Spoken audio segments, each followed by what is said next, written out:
রিকশায় চড়ে গন্তব্যে যাওয়ার পথে হঠাৎই রাস্তায় 10 টাকার একটি নোট কুড়িয়ে পায় রিকশাওয়ালা। নোটের মধ্যে 2 ভরির স্বর্ণের বার পেয়ে চক্ষু কপালে। দিশেহারা হয়ে যাত্রীর কাছে সেই স্বর্ণের বার বিক্রির প্রস্তাব দেয় রিকশাওয়ালা, আর সেই স্বর্ণ কিনলেই ফেঁসে যায় যাত্রী। অভিনব এমন প্রতারণা শুরু হয়েছে বরিশালে। নগরীতে চিকিৎসা নিতে আসা গ্রামের নারীদের টার্গেট করে একটি চক্র প্রতিনিয়ত হাতিয়ে নিচ্ছে লাখ লাখ টাকা। স্বর্ণের বারের বদলে প্রতারকরা ধরিয়ে দিচ্ছে পিতলের খণ্ড। মঙ্গলবার নগরীর মরকখোলার পোল এলাকায় অভিযান পরিচালনা করে এই চক্রের এক সদস্যকে গ্রেফতার করে মহানগর গোয়েন্দা পুলিশ।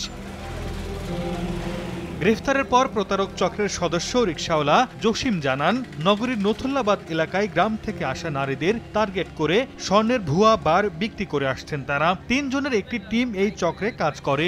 গত 6 মাসে প্রায় অর্ধশত মানুষ তাদের এই ফাঁদে পা দিয়েছেন। 10,000 থেকে শুরু করে অর্ধ লক্ষ টাকা পর্যন্ত হাতিয়ে নিয়েছে তারা। অভিযোগ পেয়ে তদন্ত শুরু করে পুলিশ। গোয়েন্দা পুলিশ জানায়, স্বর্ণের বার নিয়ে প্রতারণার অভিযোগ পেয়ে তদন্ত শুরু করেন তারা। পরে গোপন সংবাদের ভিত্তিতে ফাঁদ পাতলে প্রতারক চক্রের অন্যতম সদস্য জসিমকে গ্রেফতার করা হয়। বাকিদেরও দ্রুত আইনের আওতায় আনা হবে বলে জানায় এই কর্মকর্তা। স্বর্ণ সাদৃশ্য একটা বিস্কিট থাকে। এদের যে চক্রের সদস্যরা আছে, এদের এই রিক্সাওয়ালাকে দেখাইয়ে সামনে ফালায়, শুধু রিক্সাওয়ালাই দেখবে। দেখার পরে এই যাত্রীর সামনেই এরা ওইটা তোলার পরে দেখে একটা চিঠি লেখা থাকে, দেখবে যে এটা স্বর্ণ কেউ ফেলে রাখছে, বা তখন ওই যাত্রীকে অফার দেয় যে আমি এই স্বর্ণটা পেয়েছি, আপনার সাথে।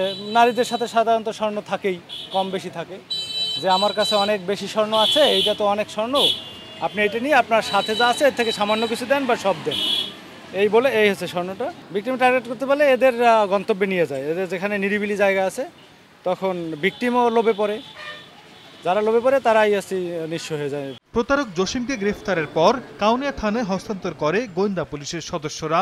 জসিমের বাড়ি বরিশাল জেলার উজিরপুরের হস্তিশুণ্ড গ্রামে। সময় সংবাদ, বরিশাল।